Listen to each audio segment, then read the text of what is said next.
నిజమైన భక్తి కలిగినటువంటి వ్యక్తి, దేవునితో సత్సంబంధం కలిగినటువంటి వ్యక్తి ఎల్లప్పుడూ సంతోషంగా ఉంటాడు.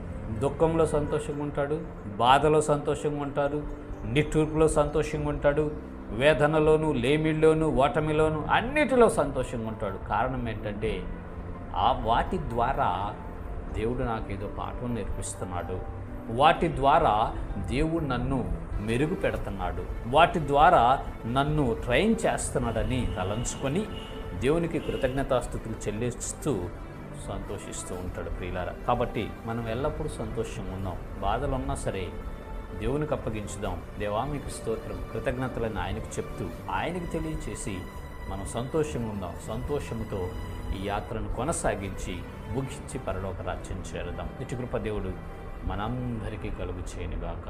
ఆమేన్. God bless you. దేవునికి స్తోత్రం. హల్లెలూయా.